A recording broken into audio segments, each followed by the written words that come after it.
ia maria ia te oe upolo ngutu mafaufonga o lo loto le li ila utua lo papa malena joge o leina amen launga suafa malu le tua tama le alu malanga sa amen bawal matua ile tusin faitawina tusin lua Samuel ulang tau pusfulu filfilian fai pusfulu malua fai mamatua ye fa malosi ye tatu fa malolosi mo tatu nu ma ayal tatu tua ya fai leli ile me fina ngalo ya yo le manatu au tu launga ki fa ngaina le au tu ma fo fonga mo au tau fai ne ya sa apelo en fai tawina ya fai al fina ngalo o le tua o tangata o le faulu tau o le tua spearhead na te saina masoso ale lave ma le leve o to tunga ma fa fitau na te fa umatia le matau tia o fa ingata ai mai se lava le oti pe a fa sanga o se tinasa wailan tamba le au tau le malo sauni lo sfainga le alu mtawana le tama lon tina tau sana me tau fo sana pel fo alu tinama tau mai pel fo nalu lo le tama lato fambo moi fo imai le fiafi siril tina atali ina mailo was mailo pel fo dale leyo no faunga dali le tama le aiti na le asu leanga ele au le pelu ile fili na umato fafsanga una faya tuleo tina o te loile o le leo na faunga le pelu tele o mawole me tia ona ile o faunga ina le leilo mafafau ye lolele awa ina ela tasi lu always take a step forward on the faungale o le pen maungale le yai tau al fa tanga tau mal faungai na le le o ma fau ma fa tino le me ngatai le le mo so se tau mo fainga ina yai o manuia o le tau o lo fam talaina le tau pusfulu tu se pe on fa tawina o se tau sa fa malu sia lungo Israel fa punga yai fa na nga amon ina ua maliu na asa sa fai matupu ya amon ona solo yane leo lo na tali o anuni e fai matupu wa manatu tavita o le anga le lei ya anuni ona saanga le lei mailon tama ya teia manatu e fa awau le vale lei ma le nofo fea fani le tausia o le file mu mafuanga le ana ya awina ya na auna e whaamtala loto ya anuni lo na whaamoe moe. E ai peitai. E ese langona malwa aia a li o amoni. Na lato whaiandele ya anuni. Whate o ea e awa maita vita i lau tamaa. Ina ua awina mai nisi e whaamtala loto ya te oe. Leo le ea ua awina mai ai ta vita wana au auna ya te oe. Ina ia wa ai le ai. E anganga iai ma ia whao matia ai. Se whao tuanga e atangi ai le manatu whapito. Se whao tuanga e atangi ai le loto e le mama. E ai maisio le maana na o i se file mu. Au i lea na talia lava e anuni. Ma ia pupu e loi au au na tavita. Ma tafi whai tu tasia lato ava. Ma se sele ese o latou ofu i totonu e pau mai o latou no fuanga ma toi auina e se atu lea o le mea ua faia e anuni o se matua luma lava ma le nofo to i lalo tu maanga Israel o wafai mai o le whatutupu o ava Wale ofu tala loa. Whailonga o tangata wa matua. Matua le tau wha. Le lei le loa ma wamana ia le whainganu. Ai maise o society. E mai walonga tala tawita le meo tupu. Na ia awina leo nisi e whafta ia te ina tau wa whaina. Na ia no nofo ye riko. Se i tutupu ala tau apa. Tatu e fo i mai le lino. Na ngona o le masias. Na ngona o le tau mau la loina. E maise o le lea mana ia o se tāru sanga. Mo le whaawa wina o le nofo le lei. Whaitau ngala le aso nei. Mo le au tamu whai. Ua whaailoa manino mai aile i loa e whanau ngā amoni. Ua le fia ma ua inosia i la tau le tupu o tawita. Tupu ai loa ma le masau salo. O le awha asanga tau mai i Saraelu i ate i la tau. Le masau salo lea na afu ai ona sa ili pisosoni. Ma au ina atu nisi e whaolo a taua. I tangata o suria o i pete reopo. Ma i la tau o suria o i sopa. E luas fulu afe o au e sa ababata. Ma tangata le tupu o maaka. E tasi le afe. Ma tangata o isitopa. E se fulu ma le lua o afe. O le silfia e tawita o le fufuanga le asa amoni. Na ia tapena i loo ma au inatu i opo. Ma au uma o fita i Saraelu. Ina ia sauni e whaasanga tau. Mo le pui o lo latu tofi. E le i whaingofia i ai opo. O na fua le taua. O wa o luma o mai ai whanau ngā amoni. A o tua o le ao so whai mai ai suria. Lea nei a filia i loa. O e uma o fita whaatasi mai a. La whaafasanga i masuria. A oe ua tutoi o le nu. Ua i tu ina atu le pule a pisailo na uso. Whaasanga tau atu i whanau ngā amoni. Le memoni o sauni tangata uma o Israelu e whinau awane i whaoalo la tutofu. Au sauni ai le taua na popo i leo yo apo i lona uso apsai. Whape atu a whaie mano mai suria i atea e te whesoa so ani mai. Ai a whaie malo mai a moni ate oe o na ua luatu le whesoa so ani ate oe. A tasi ai ma le tu o lalo, ma le whamalo si au i upu ua whainei ma mutua. Ia e whamalosi, ia tātou whamalosi, mōlo tātou nu, ma a aia o tātou utua. Ia whaia lava e le mea whina ngalo i ai oia. Le whamalo si au o whaia i le iloa le iai i oapo, le tūlanga o iai le malo si anga o le au tau alo na nu.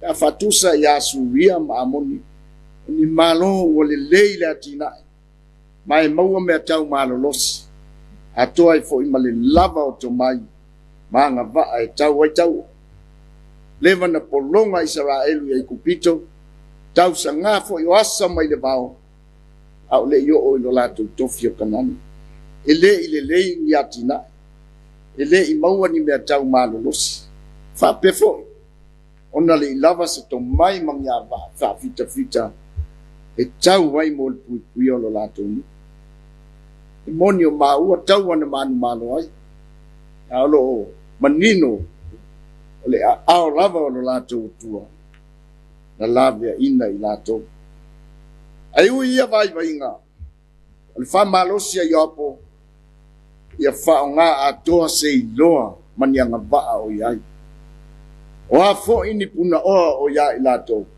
maiola maola to lima mase malosi o ya ilato uma e fa nga ma fa tino ile me ngata patasi ai malnei tu mau le fa tua ile tua manatu tai ya tu ato ye le loto mal ma fau ma ye paleni nga luenga malolato fatu tua a ole iunga ia faia lava e tusa male fina ngalo le tua ele fina ngalo le tua so muli mato lalo lo nanu O manatu fo yo apo. Ia I loa Israel o lo tau mo lo lātou lavanu. Lo lātou tofi na maua mai o lātou ta mā o mawai. Ia awane I mā ia te lātou le tauale. Ia mātālia. Ia lo tele. Ma whātālise I tu umai tau ai. Tau nuu leo lātou whaamoe moe ni manuia. Peo ni whai mai Solomon ai le. Whātau tu e lua sulua, whai tu lua sui. O le tangata e whātālise ia na ngā luenga. E tū o ia I luma o le tupu. Ai le tū I luma o tangata. E sea. Luma o le tupu e whawai manuia. O luma o le tupu o le whailonga o le manu malo. O luma o le tupu o le whaiaina. A le lei le whātinonga. Tau foi ona le lei tau nonga. Le upu masani. No pain, no gain. A le aise ti ngā ina. E le ai foi ni whaamanianga. Ile male nei. E le aise sa tau e au noa ma se paliari.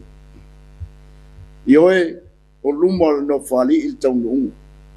Pe a matalia. Pe a lo tele. Pe a whaamalosi.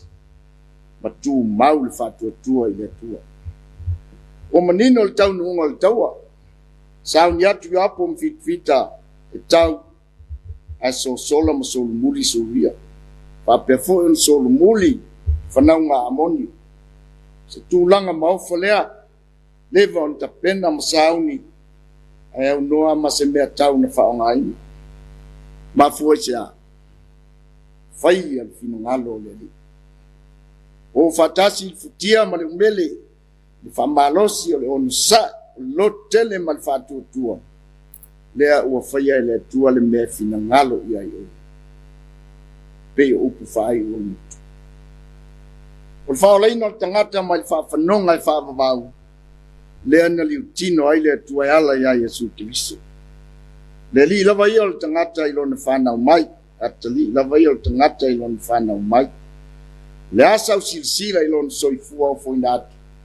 Le whaatinonga o le ngā luenga whaola mo le lalunanga. Io e le au whaafongai. Ngā luenga la vea I le nei mo le whaola ina o le lalulangi atoa. Na whaalia I le soifua Yesu. Tongi olo na Yesaunia. Mo eu le matalia o le ali ilan ngā luenga tongi ola. Mo le whanau o le atua I le lalulangi. Io e toi whaatuina I le atua. Manga wa ai o ia I lumo le tupu CCS. E le I manatu o ia I lana ia mo ia lava. E na sili ia te ia lana wha ia mal tangata. E anga sala. Ai maise o lona vāpso ta I malon tamā. Pei o na ia whetala ia I lumo sa tau. Awane I whaia lo loto. A o lou fina ngalo. Bamba liwa I lau. O leo moni le malua leo whaafonga. O tātou manino malama. O le amia pulea, o le lotu tele, o le ono sai, lima tangu tonu, le whamaoni, le whamalosi, ma le awa le fiungo fie. Wow, penga ia e tāua tele le whamangeina, o se tau mawhainga e tau mawhai I tangata. Fina ngalo le atua, I lana tangata na whai. Ia tū lunga I o na vai ma ngā I luma. E leo sona fina ngalo, ia wha vai pe solo muli ngō fie. Fina ngalo le tua ia te oi maa, e tātou maua le lo tele, tātou wha amalo losi, awao I tātou o suli o le silisi ese o le tua. E tātou o ese mai wha vai ma le fi ngō fie, waile I whaia I tātou, ia ola wha vai, le I whaia I tātou, ia tātou ola wale lea. Le whaia fo I tātou, e tātou tutu mau manga salapea. Pe tātou te whaapea ni fo. Tātou te le mo whaia se mea. Ina ngalo le atua, awane I whaafitia al tangata, sona anga wa. Ma sona ma whai, e whaatino ai so se wala wina. Wa a whaafitia, rona winga, wa ia tau le au ngā ina le atua malana fuafuanga. Eo foi, na wane I maua lalo le wa ai o tangata, I lona tā ua, le fina ngalo le atua malona avea ai, matau si mea o le fofoanga. O tangata, whaamau la loina te isi fuaia le atua i angelu. Pei o le whai mai ele whai salamo. Se ale tangata ua e manatu mai ai. Ma le atali o tangata ua e asiasi mai ai a teia. Wau e whaamau la loina te isi o ia i angelu. E whapaleina foi o ia i le mamalu ma le matangofia. E fo inai. Ia te ia le pule ngā luenga au. Wa e tuina mea umai lalo na vai. O lona manatu mai. Ma lona asia si mai in tangata. O tuina mai ai fo ima le mawhai. Whatino ai mea uma. Sa vena puleo ne mataita o silio le. Au tau o whalani. Taimi lea na manatu ai nā puleo. Le ao se whai le malo. Tua oi. Italia. Unta pena leo se whainga. O le vao Italia ma whalani. Sa ia ia tu manga. E asa ngata. Lave, fili. E le i whainga o fie. Na o leo fita e tau ta pena le. Fo i mai fita malongo Napoleon. E le ma whai. Ka le ma whai ana whatino se whamoimo. Ia ona whapea leo o Napoleon. O ngā lea, i le dictionary a whalani, i le eise upu whapea i le mwhai. In the French dictionary, there is no such word as impossible. Toi whaawau tau mwhai ngā whitwhita, mai ulawa i mwhai, na whaawau ro leo le whamoi mo e peo.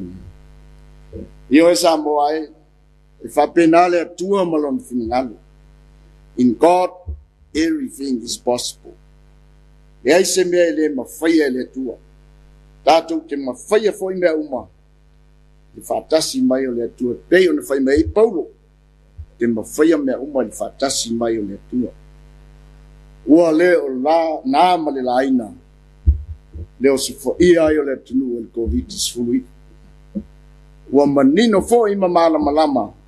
Whaalia e o tātou taitai. O le atatou wola ma le whaamai. Fesili. Fina ngalo leo le tua. Fina ngalo le tua iau tau soifua. O mātou wola ma mai. Tali le ai. Ele o fina ngalo leo le tua. Ale wau mai polo inga. Polo inga ia watu ina mai tātou whaafitai. Leo wau mai ta iala. Ea na tātou whaatino. Ina ia pui ai tātou. O mea tau ia mo i tātou. Tātou te whasanga tau ai te e i whamai. O mea tau e mawhai e tangata uma o nāmo. Ma whao ngā. E ngā whatia e le mau oa. Whapena fo i matiba. E maua le malosi. Ma le vai. E mawhai e tangata matua. Whapena fo i whanau. O le whe au mo i tātou uma. Tātou whamalosi. Loto tele. Ma finau. Pa maoni e tau sia polo inga. Fai uma o tātou tui pui. Pa o ngāta li fufonga i no fuang fai tele. Tau si sia li no vala fulu lima. E tau si sia li tu mama i taimi umu. Awale manatu mama. Malea mana ia fau tuanga i polo inga e olai. Pa malo losi awale fa vai. Awale fiungo fie. Mai atu mau le whātua tua e whaamalo loina. Le tafi e seo le whaama. Le aso mo le taimi. O le fina ngalo whaito tasi le nao le tua. A o le tātou pito la au. Le whaamaoni. Le tātou whātinonga. O puipuinga uma molu. Ma lo tātou whātua tua i le tua. Ia uane i mali lue. E se mai COVID. Lo tātou tau fo i manisi whawita auli. Walo na fai mawhili lo tātou tofi. Pai lo manino, whātupula ia o sa wanga ia inga. Ta lepe fale malinga oi. E whaongaina o whala au whaasaina. Whaoa mea tō tino ini au wala whai mango malilea mea tonu. Maise le no tiai o sa utonga mo whanau leo la o ina. Au o wha mo muore sa i linga o le oa. Fesili. Wai u whea ia sawa. Ele unisi yo tu ngamau o tātou ta fuli ai o tātou lava tangata. Le memoni lo ufausia tu la fono. Wa iai fo i au lapi.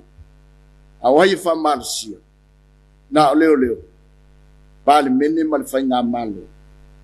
Se mtafa yoiwa na ole kalesia malana ngalwen tala.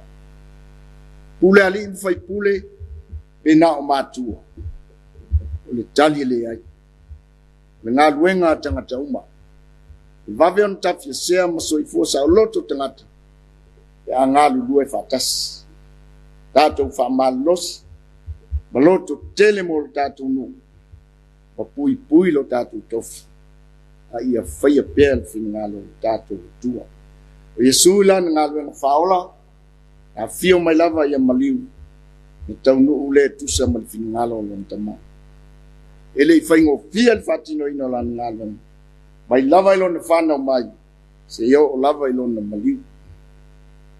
Saf taya im fafi tauli. E maisi o le tele o le mau tauli. Ai le iso le muli pe whaavai vai ai. Sa finau pea, ma finau pea. Se yo o lava ilon na maliu. Lon na maliu. Na ia whaia le finungalo lon tama. Mo le whaamanga loina oi ma. Mai a tātou na sala umalawa. Ia fatu mawina I pela tātou pule I lo tātou tofi. Ia fa malos tātou fa malos molo tātou numa ayo tātou tu. Ia faya le li le me finalo ia oia. Ia faya le finalo le tua. Amen. Le tātou pese ile di ingole tua se lawan no sumalbat pese tatou te pese ai